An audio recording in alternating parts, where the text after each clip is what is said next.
Hello and welcome to Sales Gambit podcast. I'm your host Ashish, CEO of Convin, a conversation intelligence platform for contact center setups. In today's episode of Sales Gambit, we have Brad Harmon with us. Brad is a top account director at Celonis, an organization that helps companies reveal and fix inefficiencies that they can't see. He's a dedicated self-starter sales professional who takes a highly customer-centric approach to sales and will do whatever it takes to help a customer succeed and maximize their investment. Welcome to Sales Gambit, Brad. It's a pleasure having you.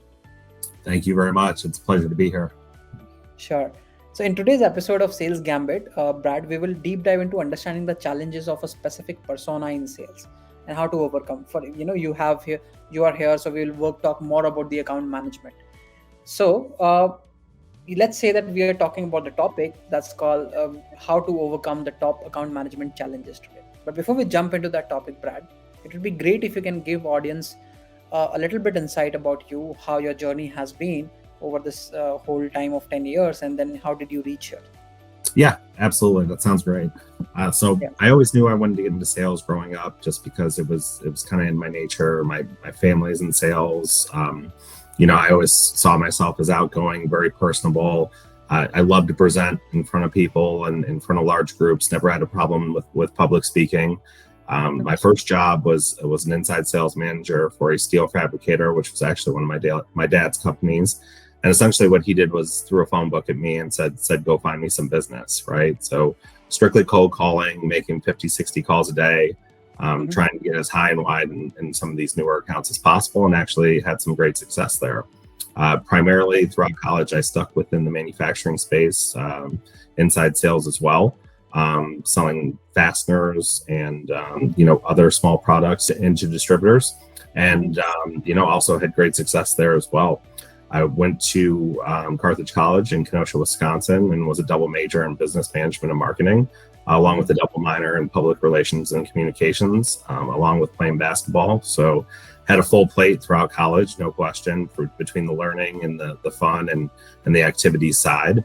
Once I graduated, I accepted a position at Lawson Software in St. Paul, Minnesota, which was acquired by Infor during my onboarding process. So I ended up in a business development role, which is a pure hunter lead generation type of role for the third largest enterprise software company on the planet. So that's how I got my foot in the door in technology. I always thought technology was a great place to be because it was very forward thinking, very, very progressive, and companies who are investing in it typically thrive and succeed, right?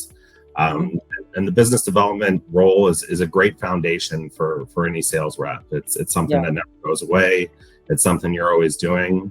If you're in sales and you're not prospecting, you're missing potential opportunities, and you always want to be growing your pipeline and having continuous account planning and outreach. After about 2 years of success at Infor, I took a role at Oracle at their headquarters in Redwood City, which was also an inside sales role, covering small to mid-sized accounts in the Bay Area, which was great because selling Oracle in the Bay Area was very refreshing, to say the least. Very progressive companies, very forward-thinking, always investing in technology. It was a great experience, and I was able to learn a lot. I had a great field sales team. I had great sales leadership out there. It was truly a great experience that I also spent about 1.5 years in before I was promoted into my own application sales manager role, which was a field sales role back in my hometown of Chicago. And Chicago is where I was born and raised.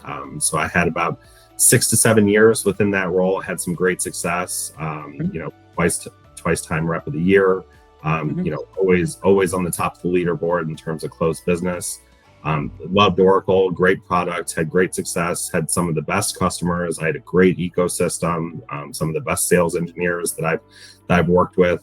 When you're winning a lot, you're winning as a team, right? It's all about your extended ecosystem and network internally. And then recently, about 1 year ago, I wanted a new challenge and started with a hyper growth startup known as Celonis, and I've been doing this for about 1 year now. So that's pretty much the summary of my journey right there. So it's like a full plate, right? You have seen a lot of things, a lot of experiences, have a great life, and even in college, and then after that seems like a great progressive career over so far. Yeah, absolutely. I've had the pleasure of working with some great customers in many different industries, and was able to learn a lot of things about how a lot of different organizations do business, and it's really helped me grow personally and professionally. And I recently just graduated with my MBA from Quantic School of Technology as well. So if your company offers any type of stipend for continuing education, I highly recommend you take advantage of that. No, that's very interesting. So great, Brad. Great to hear that you had this amazing career, and it's been spanning for about 10 years, and you have gone through sales, and then you recently shifted to account management as well, right? All this while. Uh, so here's what I think about in general, about the strategic account management for specific is that uh, to be able to build sustainable revenue streams, account managers are the most important part of a business, right? I mean, hunting is one part and closing is one part of it, but then to be able to maintain that revenue for a very long term goal is largely where the value lies for a business. Before we dive into the specific challenges that you face while doing all of this, can you tell us about what a typical day looks like in your life, as a strategic account director? Yeah, absolutely. So typically, I am spending a majority of my day not only interacting with customers, but my ecosystem here. That's pretty much internal partners, right? It's my customer value managers, that's my solution engineering folks, that's my business development representative. I mean, primarily, you want to be on a regular cadence with everyone, so everyone's aligned with the strategy and the direction of what you're trying to do with some of these accounts. You want to set up cadences with your key contacts and your champions within your accounts as well. I feel like that's a key to a successful relationship and partnership is ongoing communication. You always want dialogue back and forth. You don't want accounts to go stale or stagnant. You always want to be at the forefront of things. Traditionally, I would be traveling a bunch. We're not doing that as much anymore now. So we're doing a lot of virtual meetings like we're doing right now. So I think that's given a lot more time back for things like planning sessions, right? And figuring out how to sell more into existing accounts along with your new accounts as well. So yeah, it's every day faces a new challenge. Whether it's adoption from an existing product that you've already sold, or ongoing implementation, or customer sat service issues, or potentially technical issues, or continuing education. You name it, each day is unique within itself. Nice. No, I can totally agree to that because, every time after the sales has been done and then the place where you come in and your role and your team comes in, it's largely, most of the values being created from here, right? So you are helping the customers to adopt the product, learn more about the product, get value out of it, and then also find opportunities to be able to upsell and cross sell, let's say, right, over the period in time. I can just imagine the kind of hectic work, that we'll get. But what are the top couple of responsibilities, Brad, that you will say are the top three responsibilities that you have today at Yeah, Celonis? I would say first and foremost, if you're dealing with an existing account, maintaining the relationship is most important. You don't want the customer to feel like they're a small fish in a big pond. You want them to feel valued as a customer, regardless of how big your company is. I remember at Oracle sometimes, some accounts would feel like they got lost in the shuffle, and Yeah. I wanted them to feel like they were a priority, and they weren't just important to me, but they were important to the organization as well, right? So I think first and foremost, I think maintaining, building, and expanding that relationship is probably the most important parts. Number two is having successful user adoption with their existing footprint that they own, right? So they're not going to buy more unless they're leveraging what they've already bought to its fullest extent, and they're seeing some type of return on investment or some type of value, right? You want to have that value realized more quickly in order for them to adopt more and sell more. And then the third challenge I would say is navigating a large and complex account, right? There's always a lot of key players, a lot of decision makers, a lot of economic buyers. You need to make sure that you're covering all of those in order to make sure your product is known throughout the organization, and leverage some of those existing relationships that you already have to get to that point too. So those would be the three things I would say that would be probably most important from an account management perspective. Fair point. So if I have to summarize it, I'll say the first one is more about building that ongoing relationship. The second one would be making sure that they realize the value out of the product as fast as possible. And then third is keeping everyone in loop across the org so that you can leverage those right relationships at the right time when you really want to. right? Absolutely. Yeah, you hit it spot on with that. So if I have to put on the first problem statement, right, which is about building a relationship, right, it's easier said than done. I mean, you have so much going on. The sales has just closed in. The account has been handed over to you. You might have very little context of on what basis the sales was done. What is the expectation of the clients? So from that stage of learning all of this to be able to develop it into a growing relationship that the client also values equally, how do you get to that stage? How do you face and overcome that challenge in general? Do you have a plan or a suggestion of a plan which people can follow to be able to do that? Absolutely. Well, it's certainly something that doesn't happen right away, right? It's something that happens over time, especially that element of becoming that trusted advisor to the account, especially if you're being new or transitioned in. I would absolutely say that having an account plan is an important activity, that is a collaborative document that's constantly being worked on and shared internally. I think that is an absolutely great strategy to have within a large existing install.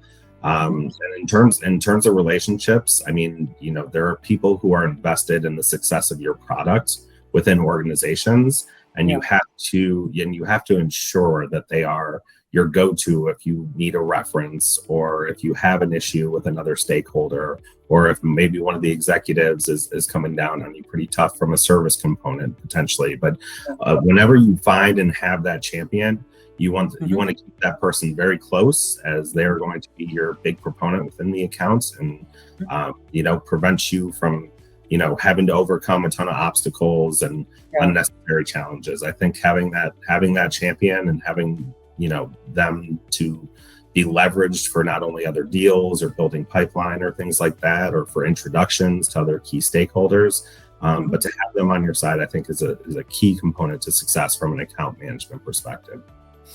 Fair point. So, I mean, if I have to again look into what you have told me, is more about having an account plan, then making sure that you have that key person or the influencer identified, like a champion identified in that account, who can help you navigate internally and build a very close relationship with that person, right? Absolutely. So, is it advisable to only build a relationship with that person, or is in general try to find more champions within one account? How do you really do that? The more champions you build, the more likely you are to sell more, right? And depending on what your cross-sell and upsell opportunities are, you're going to need more than just one individual that's speaking as a proponent to your product or service, right? And in order to continue to sell and expand the footprint, you do want to get very high and wide in the account. And typically what I recommend is to get to that executive level is leverage those champions that you've built to get to the C-suite, right? I mean, where the biggest, largest, most complex and strategic deals done, it's at the C level, right? Whether it be a CIO or a CFO, and tying back a corporate initiative or strategy. So part of your account plan should absolutely include what your customers' goals and initiatives are. Whether that be to get product out the door faster, or to have more accuracy on shipping, or to decrease customer service ticket times.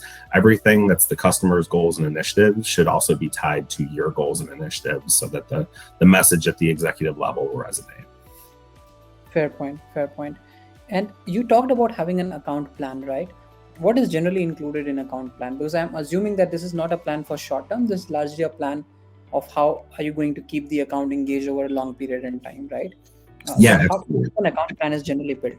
Yeah, so you want to build it in as like you were saying, in the short, medium, and long term, right? What are the short-term goals? What are the midterm goals? And what are the long-term goals for the account?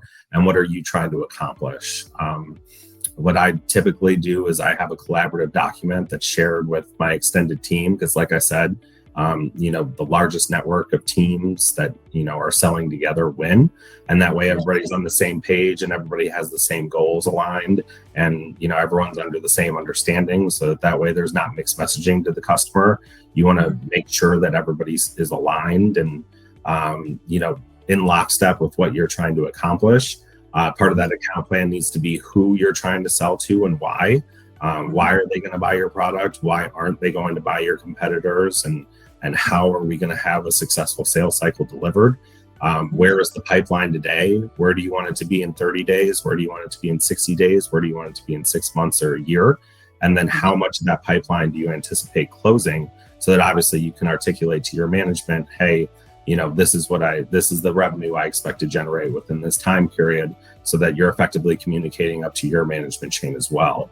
I've had quarterly business reviews with customers. I feel like those are very successful at times. A quarterly business review typically entails, that exact short, medium, and long-term plan, and you want to confirm it with the customer, right? You don't want to just put your plan in place and try and execute against it. It needs to be a collaborative plan with the customer as well. When I think about this whole account plan, right, it also tells me that it's not only about the sales, but it's also about making them successful at large, in large as well, right? So let's say that account plan also consists of making your client successful. So would you consider training as a part of your role, wherein training, adoption, and getting them to that success is a very important part for you? Yeah, I would say that, training and ongoing education and making the customer aware of what's available, whether it be for free or cost, is absolutely part of the account management role. I think, the more that they're trained and the more that they have a knowledge base and the more that they're aware, the more champions you have potential to build, or potentially you have more end users that could grow into your product to expand the footprint. But yeah, I think certainly training and ongoing education is a very critical part of the plan, and how to get users up to speed more quickly. Part of the account plan should absolutely include, checkpoints of where are you at from a training or a certification perspective. Got it. Interesting. But let's consider this part wherein you helping them to realize the value is one of the most important things, right, that you have to do. One-time training or a short-term training is not going to cut the chase, as far as I understand, right? Because they might not grasp everything. They might not be able to figure out all the use cases on which the product can create value for them. And then it's more like an effort that comes in from the account manager, that they help them constantly realize that part, right? So how do you achieve that part? One-time training is fine, but how do you go to that aspect wherein they really realize the value of a lot of product features out there and what exactly they can achieve with that? Absolutely. Well, every organization is different, first and foremost, right? They have different skill sets. Some of them have smaller IT staff. Some of them have larger IT staff. Some of them more technical than others. I think understanding where the customer's at from that perspective and how they can support or manage your product internally is very important to a training or development plan. In the past, I've typically leveraged third parties, some of the big four consultancies, to engage in a managed services type engagement, to, have an ongoing plan or relationship that's existing, or potentially it's expanding an existing relationship with one of those big fours as well, to continue to enhance the end user's product knowledge and whatnot. But I certainly think that, having a long-term plan in place, and not just the one-time training or the drop it in and run approach, as I've seen sometimes, is very critical and important, and can be leveraged through usually your partner ecosystem, or potentially even your internal ecosystem as well, if your company offers professional services. So to overcome this whole issue, right, that we are just talking about, do you sort of go ahead and build a weekly cadence with them or a monthly cadence with them? How do you really achieve that part? Yeah, so that depends how many accounts you have, right? Okay. If you are just a manager of one or two accounts, I think you absolutely want to be on a weekly, almost daily cadence with the various stakeholders at your customer. If you have 10 to 15, you probably want to get into more of that bi-weekly cadence aspect. I've been in the realm of having 30 or 40 accounts, and that's where those quarterly business reviews, I think, certainly come in handy and come into effect. But it's definitely contingent upon how many accounts you have in terms of building that cadence. But that cadence is very important for you to become that trusted advisor, along with having, everybody on your team as well be a part of that cadence, so that they see that their account is being paid attention to and is being serviced properly. Because, as in this SaaS world that we're all living in and that we're all selling now, part of that software is now that service component. And I think that service component has become extremely important in terms of, wanting to expand your footprint and grow within the accounts. But yeah, I think having a cadence and sticking to it, and not letting it get pushed or rescheduled constantly, or or having spotty attendance is very critical to the ongoing success of a partnership. Got it. The third challenge that you discussed was more about navigating through the organization across multiple people, and so that you are at the forefront of whenever they need something, right? And making yourself known across the organization. uh, Again, what happens is, in a lot of organization, you enter through one department or at one team level, right? And you don't deploy your product immediately on all the teams, right? So it's more like a new sales that has to be done for every other decision maker that you are going to go and target. How do you go from one champion to multiple decision makers, and how's this thing generally executed? Absolutely. So part of your account plan should be who else you want to have outreach to, and whether that you're going to own that, or your business development rep or your inside sales rep is going to own that.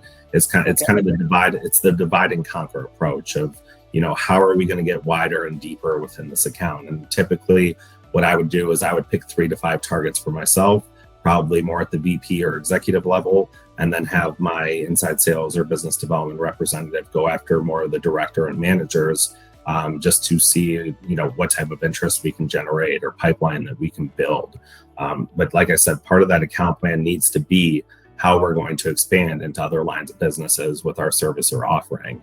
Ideally, you have your one champion introduce you into other lines of business and be Mhm. your reference and your internal go-to for saying, hey, this department was able to realize XY savings. Let's see what it could potentially do for your department as well, or see if there's some potential overlap. If you have an accounts payable product, how do we get that over into the procure to pay or the expenses aspect, right? If we have, order to cash, how do we expand that footprint into supply chain or logistics? I mean, it really all depends where, your product first landed. And like I Mhm. said, part of that overall overarching larger account plan, how that fits into not only your strategy, but their corporate goals and initiatives as well, that they've validated and verified with you. And the value, right? I mean, everything in terms of selling in today's world all comes down to value, and also listening. If you listen to your champion, or if you're listening to other departments' goals and initiatives, I think you'll have a much better time selling them in the future, because it shows that you've been paying attention and you want to help them accomplish their goals, and that you're personally invested in helping them achieve those as well. So hopefully that was helpful.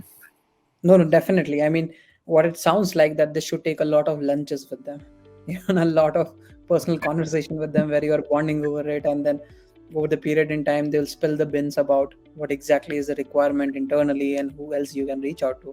Like otherwise, I don't see a way that just a business development person from your team can go in so much depth. Is that possible even? Yeah, the business development person's goal is to get you meetings with people in the account that you haven't met yet. But if you've done a good enough job of establishing yourself along with your presence within the account, you should be their go-to for any type of project or outreach. Right.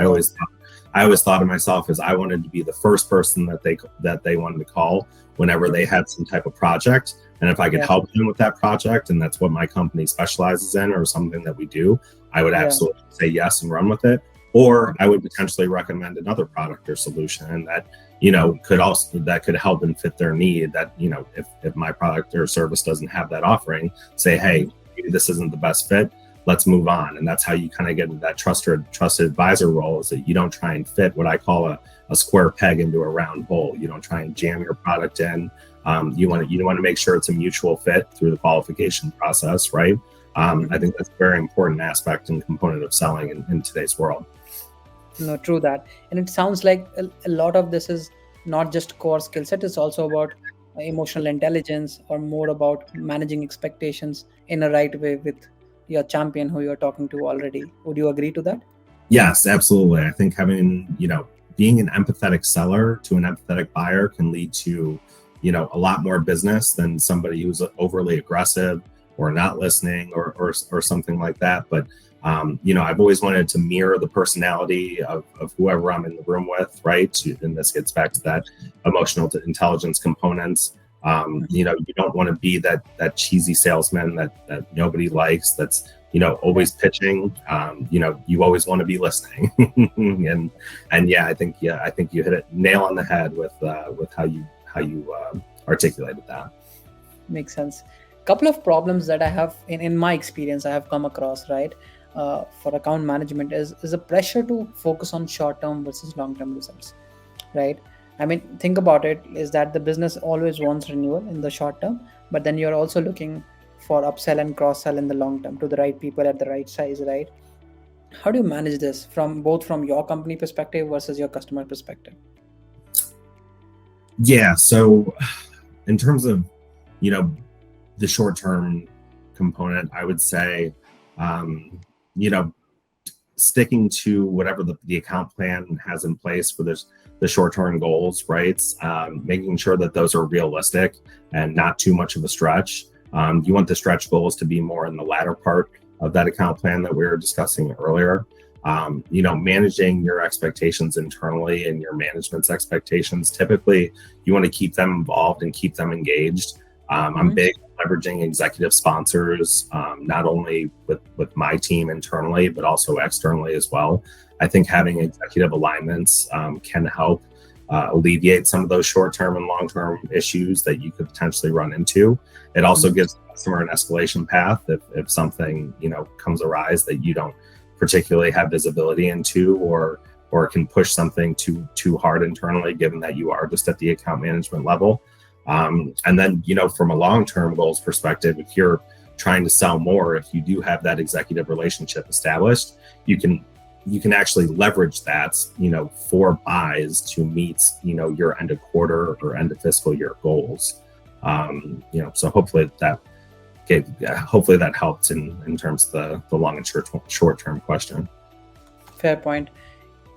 You know, it kind of seems more like a, let's say, more like a traditional approach when you go about building an account plan or a strategic planning for your account. But then implementation would take a lot of effort, right? Execution is always hard, right? In that sense, uh, have you have you ever, you know, came across this challenge where the plan was good enough, but then there was an issue with execution and implementation, and then how did you overcome that part in general? Yeah, certainly. I mean, in a perfect world, one would say that, you know, everything would go smoothly and go according to plan, but you know, that rarely happens, especially during the life cycle of any type of implementation, right? I mean, things can go haywire, resources can become short. You know, maybe a project team gets flipped out halfway through. But, you know, as part of those cadences that you're having, and obviously you want to be part of those checkpoints and milestones in the implementation to see if, you know, I kind of measure it as, is the account at red, is the account at yellow, or is the account at green? You know, if it's red, the more eyes and ears and resources you're going to put on it. Yellow means it's trending the wrong direction, but we're not quite raising the red flag yet. And green means everything's smooth sailing. We're just going to operate status quo and accordingly. But I think holding everybody accountable, you know, along the way, and that's not only, you know, internally with you and your team, but that's also on the customer side as well. And sometimes that's a difficult conversation to have in terms of, hey, you're not providing enough resources. You guys are skipping the cadences. You know, I mean, I'd like to say that this is me and my team's fault, but unfortunately, you know, there has to be mutual accountability. And like I said, sometimes that's not the easiest conversation to have. But if it's going to pull everything back on track, you know, you're only going to save the customer more money at the end, because the more time and the more budget you burn through, you know, the less dollars they have to spend on more of your product. So yeah, I think mutual accountability, holding those partners that are implementing, you know, accountable, along with holding your customer accountable as well from a resourcing standpoint as well, are ways to, you know, kind of alleviate some of those pains along the way during difficult implementations. No, I kind of like this idea about making sure that, oh, sorry. Yeah, I kind of like this idea that making sure that your accounts are also responsible for the correct implementation, right? It's not just you and your team who is currently responsible for the whole implementation, and they should also be held accountable. And it's definitely going to be a tough conversation. How do you really do that? I mean, you know, you'd go and obviously this would have been of a result of a building something in the back end, right? Wherein they might have skipping the cadences, as you said. So how do you do that conversation? Yeah, so the salesperson sometimes has to wedge themselves right in the middle, right? And I tell my customers, I'm not only a champion for my products, I'm a champion for you to take back to my team as well. So I think just being the coordinator or the quarterback and just initiating that dialogue and kind of kicking it off and saying, hey, here's what I'm hearing from one end, here's what I'm hearing from the other end. How do we go best to mitigate this in order to, have a better working relationship to move forward? And really, you just you kind of take that mediator role from an account manager perspective, right? I mean, I'm not technical enough to understand the intricacies. I mean, it could be an API issue, it could be a data issue. I'm not deep enough technically to understand that, but I think just getting the right audience and right people together to have that difficult conversation and kicking it off and kind of letting it grow organically is probably the best way of going about handling that. Got it. It always will need a lot of resources to manage this kind of operation, right? You even though you are, let's say, one person working for 30 accounts, but then there are resources and tools and everything needed, right, to be able to manage all of this effectively. Can you help us understand what kind of tools, what kind of resources are you generally using to be able to effectively manage these accounts in whatever way at different stages? Yeah, absolutely. So like I said, you should always have that one working document, whether it be via Google Docs or SharePoints or something like that, Yeah, where everybody's able to collaborate in and you're able to update the account plan and people are allowed to have notes and tag people and such. I mean, that is a very critical part, and it's a very simple thing to maintain sure. and have that's ongoing. And then, in terms of sales tools, you want to have people in some type of cadence, right? Mhm. Which, could be from an outreach and prospecting standpoints. And I have I have a tool called Sales Loft that I've leveraged for that. I'm always checking LinkedIn. I live on LinkedIn in terms of that and the Sales Navigator portion of LinkedIn as well. I think it's a great tool for updates. You can find out who left the company, who's coming in, Mhm. different announcements, acquisitions, mergers. Those are always things you want to be on the lookout for. Along with sitting in on the company's earnings calls. I mean, if your company is publicly traded, you want to be on those earnings calls and listening for some of those KPIs and key performance indicators. And maybe every once in a while, your product will even get a shout out on one of those, and then you can take that back and be the internal hero. but yeah, I think in terms of managing it and staying as organized as possible, I would say have a printout of that earnings call as well, kept handily. Be aware of it, along with managing those other tools. I have a great CRM tool in Salesforce that obviously can manage inbound and outbound outreach, and sometimes give me notifications in terms of this person is past due for a follow-up. Mhm. And then we have all these wonderful marketing and quoting tools as well that we're able to leverage. But yeah, there's never a shortage of sales tools. It's just managing them appropriately along with the data that you're putting in there. Sure. And I mean, like, this is one of the most important questions that I wanted to ask was, does your sales stack looks very different from your proper sales team sales stack, or it's mostly the same largely? So is my sales stack similar to my customers, basically? No, your sales teams, the sales team who's actually hunting those clients in the first place. Oh yeah, absolutely. I mean, like in LinkedIn Navigator, we're working off the same lead list that's very collaborative. In Sales Loft, they have all visibility, right? I mean, these are all shared accounts, right? Even though there is one account manager for one account, there are still many people that are mapped to them. So keeping those people in the loop and constantly communicating and giving them visibility into your documents and process is absolutely a key component of success, right? I mean, ongoing collaboration internally is key to the success of other key stakeholders. But having them be able to see into those, I think is very critical to a successful engagement or partnership that's ongoing. Fair point. This brings me to the last question, Brad. Uh, is that if you have to give a couple of suggestions to the fellow account managers who have just started their careers, let's say at very early stages, but working in an enterprise setup and having all that thing going on, what would you suggest them? Like a couple of advices, like top three advices for you that you would want to share with them.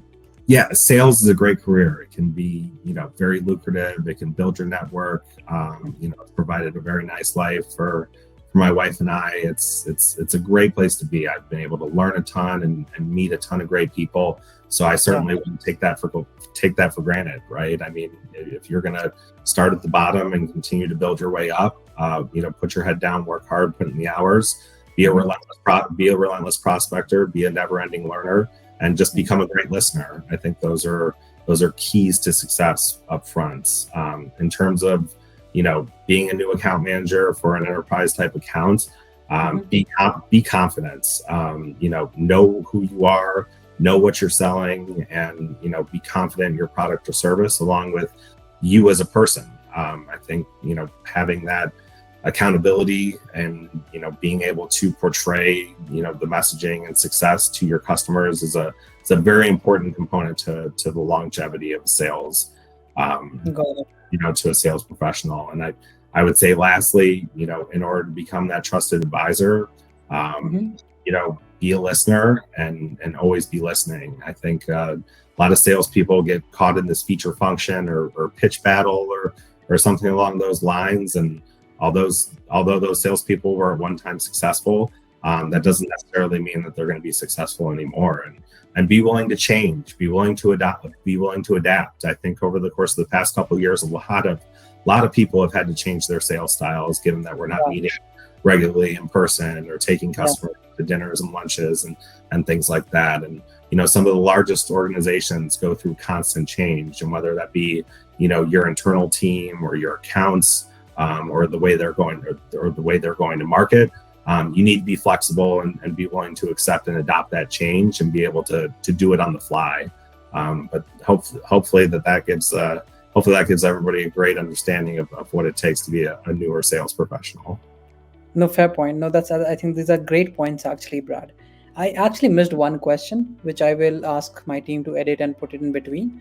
Okay. And I got reminded by when you talked about how environment has changed, right? Earlier you were meeting them in person, and now you are majorly meeting them on video calls like this, right? How has this relationship changed, and how are you still keeping it alive with no meeting in person, but still, really keeping them close? Can you help us understand this part? That'd be great. Yeah, that's certainly something that I have struggled with personally and professionally myself in terms of Okay. building these virtual relationships. But that doesn't mean that you can't still send hard goods to somebody's office location if they're going to the office, whether it be for a specific holiday or milestone or achievement within the project, right? So still leverage that expense account and in some ways. I know they've gotten smaller than what they were before, but smaller gifts still go a long way. I'm still a big proponent of handwritten notes. I think people still appreciate those small things like that, but you have to be a lot more attention to detail now than what we did previously, and you have to be a little bit more buttoned up and tighter with these virtual relationships. But the great thing is it's given us all more time to evaluate how we do things, be more strategic, have calendar blocks. If you're an outreach or an outbound prospector, you need to manage your day a lot better in order to maintain and build these relationships better is probably the best way of putting it. And be super responsive, right? We're all expected to be in front of our computer. Everybody wanted a response or Yeah. information yesterday. Do not Yeah. make people wait. Escalate internally, get the information you need, and get that out to the customer as soon as you can, as long as it's accurate. I think being accurate is also another part of being a trusted advisor, and always speaking accurately, I think, is a huge component of success in today's virtual world. Fair point. Amazing. Thank you so much for your suggestions, Brad. This was such an insightful session.